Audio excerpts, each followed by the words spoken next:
Good morning, everyone, and welcome to the show. I traveled back to the homestead for the holidays, and I'm in a house that is full of relatives. So let's expect to have the usual interruptions while I'm recording the podcast. So, if there are no interruptions, that'll be good. But just in case you hear other people in the background, that's what the noise is all about. In the previous podcast episodes, we had been looking at educational ideas for beauty and skincare entrepreneurs for the kind of content they can put out for Instagram, podcasts, and YouTube. So we're done with Instagram, and this is the part of the podcast now where we're focused on podcasts. And after this, we'll move to YouTube. But okay, well, now I'm done with podcasts essentially because I've given a step by step about how to put up an audio podcast. So, this is your first time listening to the show and you're interested in that, you're thinking about starting a podcast, then skip back one episode and you're going to get all the details. Now, I know that today I promised I was going to go over a step by step for video podcasts. And I looked at it, and the steps are pretty much similar. In fact, they're the same thing. The only difference is just that for video podcasts, you're making your first recording in video. Essentially, that's the only difference. So, if you're interested in hosting a video podcast, the process is the same. Listen to the previous podcast on how to start an audio podcast and do the exact same step for video. The only difference being that for video, you're going to have to pay more creative considerations to things like lighting and background. So you're going to want to have a an adequate lighting setup. Some people use, sorry, excuse me. Some people use just one lighting setup. That's a what's it called? A beauty light, a ring light. You know that roundish light that people who make makeup tutorials on YouTube, that kind of thing. So some people use just that. Some people get a professional looking 3-point lighting system. That's one light on you, another light to highlight you from the back, another light to highlight the background. Um, Things don't have to get that complicated if you're starting a video podcast. But bottom line, I'm just trying to say that these are the extra considerations that you'll have to pay attention to. How do you light yourself? What does the background look like? And I think for scripting, I think scripting becomes even more important when you are doing a video podcast, because it's okay to have someone go off point on an audio podcast, like I do from time to time, but it's going to be insufferable if it's video. It's just the nature of the format. So if you're going to do a video podcast, then you have to pay attention to those sorts of things. The exact same process that I told you in the previous podcast for audio podcast, but then now you pay attention to your lighting setup, to your background, and you need to make sure that your scripting is on point. Now, before we move on to YouTube, I'd like to stress something that I've spoken about in the past, but I'm not sure if I've emphasized it enough. And for those of you who are newbies, and if this is your first time listening to the show, it's something that I really, really want to stress the gravitas behind this, so that you guys get this, because it's essential to success when we're talking about podcasts, whether audio or video, or we're talking about any content marketing strategy that is long form. So this applies not just to podcasts, but also to blog posts. Let's see, what else? If you put out video on YouTube, that those sorts of things. Now, promoting your video and audio podcast on social media is more important than creating the content. Now, let me repeat that again. Creating the content is one thing, but if you're not going to come up with a plan for promoting the video, promoting the podcast, promoting the content that you're putting out, then you are just wasting your time. Promotion is more important than creating the content. Now, my experience with the podcast from before COVID up until, should we say, May, June of 2023, has kind of opened up my eyes to how important this is. Because even though I had been running the podcast for about 3 years up until this year, I more than doubled the number of listens and the number of subscribers has more than what's the word? If things go from more than 10, what do you call it? Two is double, 10 is. But anyway, you get the point. So number of listens was almost doubled. I'm currently now at roughly 10,000, and the number of subscriptions has more than 10 xed.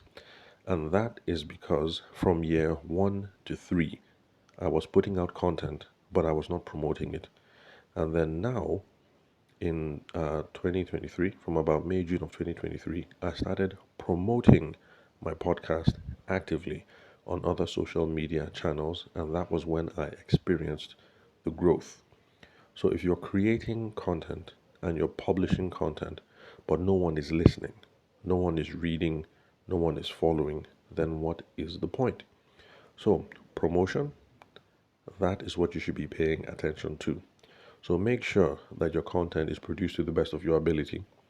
As you know, I do my best to deliver the best business advice relating to sales and personal selling that I can over here on the podcast. But the thing is, if your podcast is the best in the world, but nobody's listening, then what's the point? So, promotion is even much more important than the content creation. Now, promotion requires a multi pronged approach.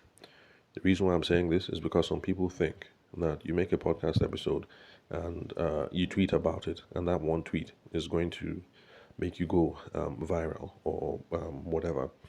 So, we're thinking about a multi pronged approach. So, not just one part of social media, we should be looking at different social media apps and sites and things like that that we can be using. And so it has to be multi-pronged, and then it also has to be sustained over time. So using only Twitter alone or using only LinkedIn alone is not going to get you the best lift that you can from your podcast. And then just tweeting about something once or making one podcast post and sharing it once on Facebook to promote it is not going to give you the kind of lift that you need. So this has to be a multi-pronged approach, and it has to be sustained over a long period of time so that you can reach your target audience effectively. And it's not just when it comes to promoting your podcast. When it comes to most things that are sales and marketing related, you need to have a multimodal approach. Eventually, you're going to narrow things down to be effective. Like I have, I'm only doing LinkedIn, but initially, you have to start with a multimodal approach. Multimodal, just meaning different modes. Now, the reason why I'm giving this as a general warning is because we're at the end of 2023. So, excuse me, and we're now approaching 2024. A lot of you are going to see those headlines of XYZ is the best way to achieve business growth. This is the only way to achieve business growth. So ignore all those headlines. People are going to start coming out now saying, use this killer email template to double your business in 2024. Don't buy into all that hype. If it comes to sales and marketing, anything business growth, just know that a multi-modal approach, usually something systemic, is what you need to move the needle in your business.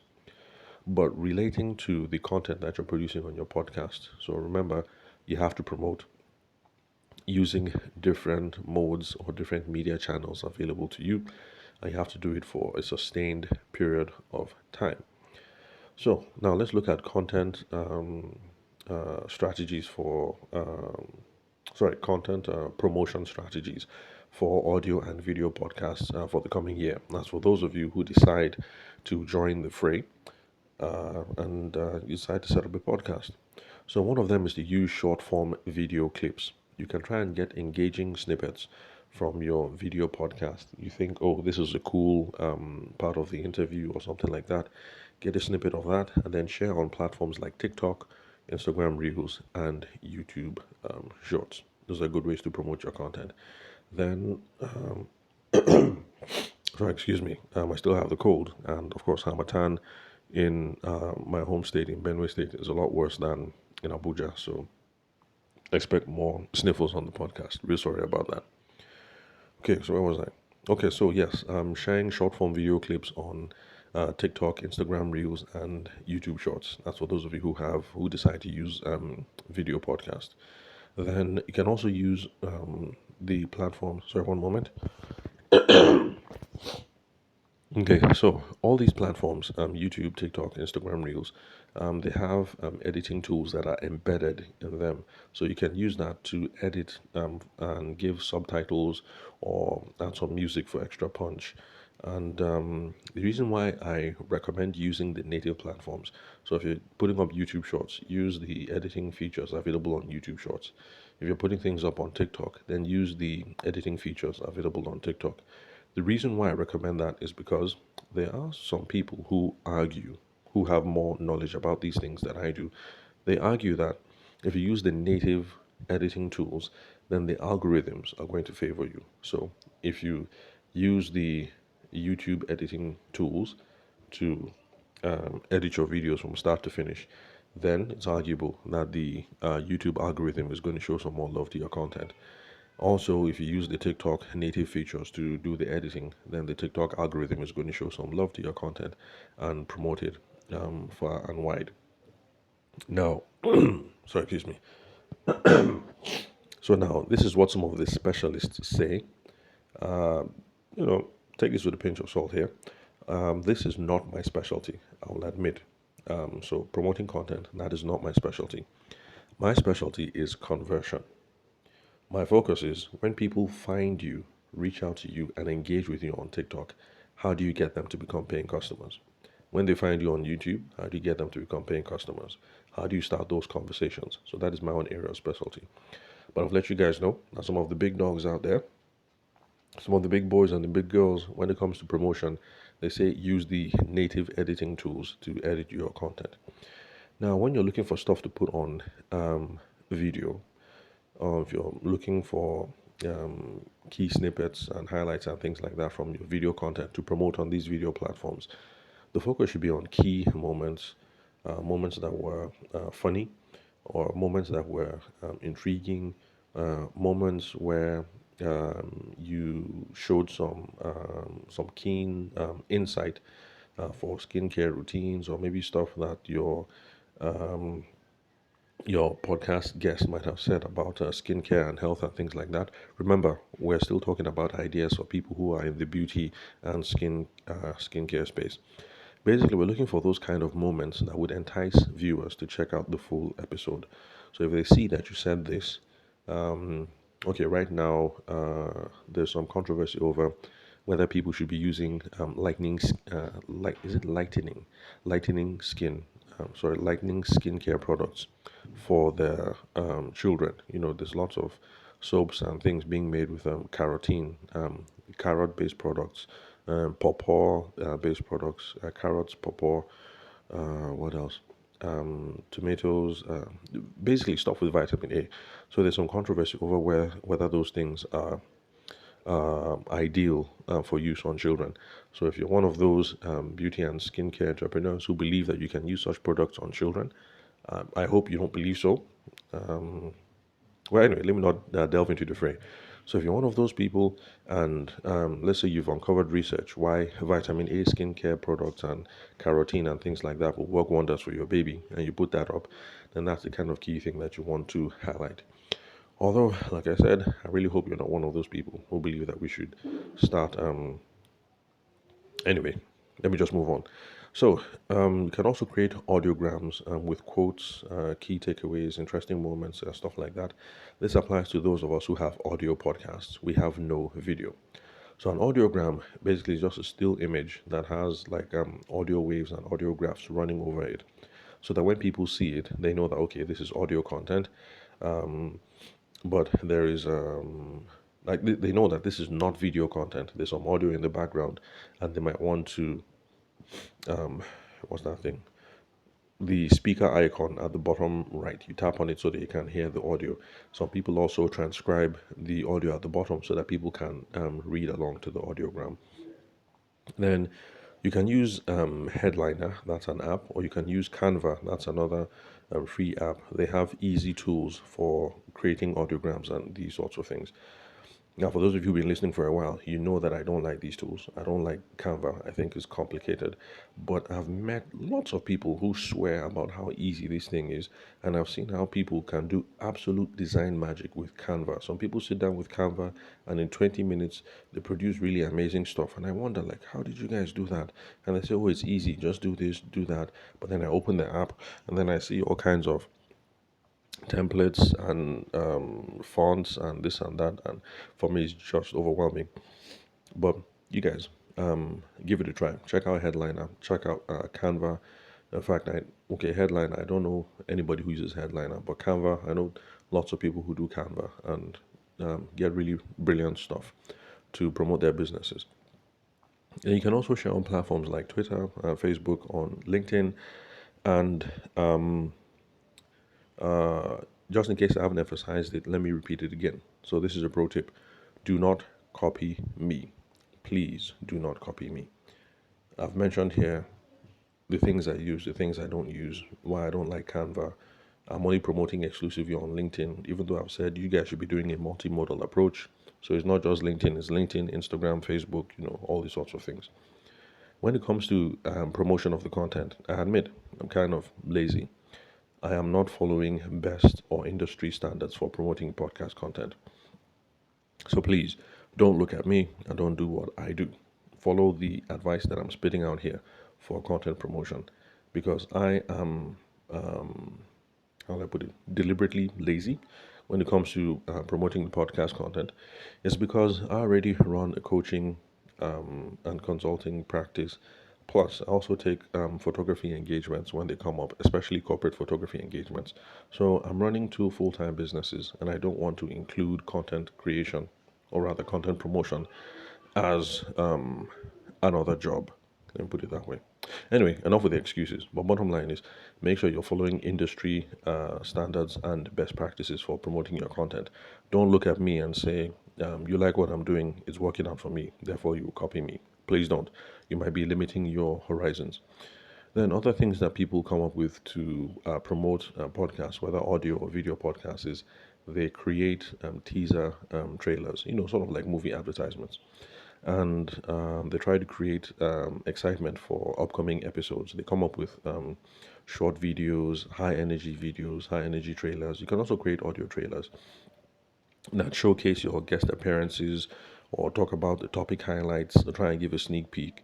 So Nigerian gist or gossip podcasters do this very well. They come with a short video, and the video is them over there saying that, oh, if you're interested and so on. So on the next video, we're going to interview famous celebrity, this and this, and you won't believe what she said about that. If you want to get the lowdown, if you want to get the gist, then subscribe. The episode drops on January 23rd, blah, blah, blah, blah, blah, and then that's the video. They put that out in December, and then people are now looking forward to the interview where they interviewed this celebrity or this columnist or this whatever. Or you can put out audio content that says, "Oh, what are your perspectives on X, Y, Z?" On the next show, we interview Chukudi, blah blah blah, who said we should do one, two, and three. How do you think Chukudi can justify that? Listen on the next episode. It drops on December 25th, blah blah blah blah blah. So you guys get the point. You can do something similar with your beauty and your skincare podcast. Also, you can consider paid promotions to reach a wider audience. Again, this is not my specialty. Targeted online advertising campaigns, those sorts of things, that's not my specialty. So I advise that you consult a professional, or you can look for content that is dedicated to the art of online advertising, paid promotions, those sorts of things. So it's something you can try out as well. Some people also do live sessions to promote their audio and video podcasts. They have live Q&A sessions. You go on Instagram Live or LinkedIn Live, answer a bunch of questions around different issues, and then the call to action at the end of the day would be, if you want to learn more, listen to the podcast episode. Those sorts of things. So these kinds of things foster engagement. They also build a sense of community with the people who follow you on those platforms, and then it also promotes your latest episode organically. That's without you having to pay. Then some folks also do social media challenges. They encourage users to come up with content. You can create challenges built around your podcast themes. You can put out a post asking listeners to create videos on XYZ or ABC. That's, of course, that's something that you've put up on your own podcast, and then you ask them to tag you, to tag, X number of people, and then maybe include a link to your podcast in the bio. And people who do that are going to be entitled to win a prize, something like that.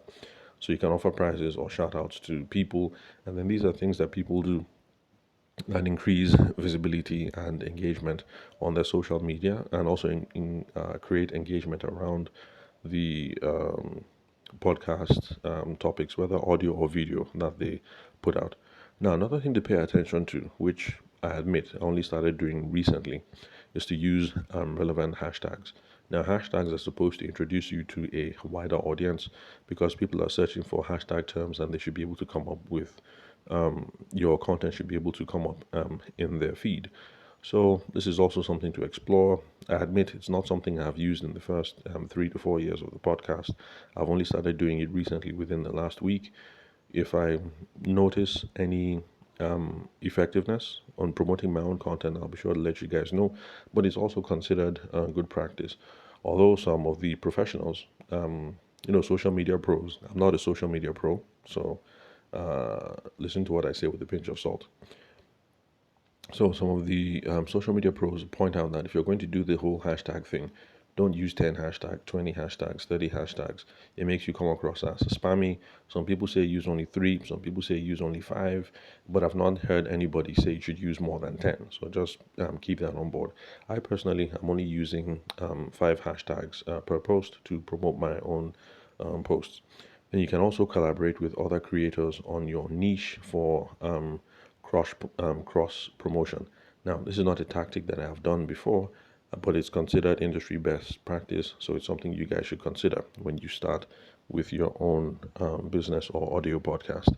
Then you can also take advantage of Twitter or threads, and you can share short tweets or threads summarizing key points from your episode, and then you can pin those pin the tweet to the top of your profile. Now, pinning content to your profile is also something you can do on your LinkedIn profile. It's something that I have done. You can do that to get more visibility for your podcast, whether audio or video. Then for YouTube, you can optimize your videos, come up with clever titles that have keywords, and then descriptions with relevant keywords. These are things that also give you more discoverability, enhanced discoverability, so that people can find what it is that you do.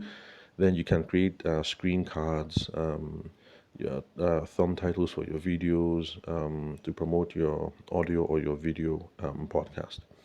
Now, let me make another detour.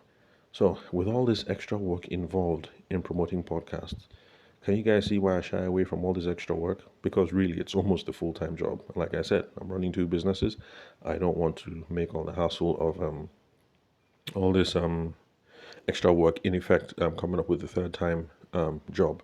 But like I said, like I confessed, excuse me, like I confessed earlier at the show, it's worth the effort because I've seen lots of results in promoting the podcast on just LinkedIn alone. I have doubled my listener base, the number of listening episodes that I get, and for my subscriber base, I have more than 10x that by just promoting on LinkedIn alone since May, June of 2023. So it's been roughly 6 months for me to get double the results, and I think it's worth it. So in 6 months, I have doubled, more than doubled what I did in the 3 years prior. So it's a lot of work, but it's worth the effort. So additional channels that you can promote on also include email marketing to get new subscribers, let them know about new episodes, and exclusive content that you can get through your email newsletters. Some people write blog posts to promote their stuff, and we can keep coming up with ideas ad nauseum. So let me just wrap it up here. But bottom line, remember that consistency is key. You have to regularly share the content that you're producing, interact with your audience, and then keep analyzing what works best for your platform, best for your niche, and then that's how you're going to know how to rework and redo things, take the feedback on board, and then make things better. So that's all for today, pretty much. What I wanted to emphasize was this: creating the content is one thing. If you're not promoting the content, then you're just wasting your time. You're not going to get the best results from it. So create the content, but then also come up with a plan for promoting the content. So that's all for today, folks. Remember to connect with me on WhatsApp or Telegram. My phone number is 080 6466 2140, and the country code is +234. That's for those of you who are hitting me up outside the shores of Nigeria. Then connect with me on LinkedIn. I'm the host of the podcast. My name is Tabeshima Ayede. You can get the spelling of my name from the link where you're currently listening to this episode. So if you're listening to me on a web page, then have a look at the web page. You'll see the correct spelling of my name there and email address. That's how you can search me out on LinkedIn or any other social media. So thanks for your time and attention. I'll see you guys at the next episode. And I hope that for those of you who have traveled back to the homestead, travel to your hometown or the village for the holidays, I hope that you guys are having a swell time as well, getting to hook up with your uncles and aunties and grandparents and the cousins. And it's my prayer that we're all going to have a wonderful holiday season.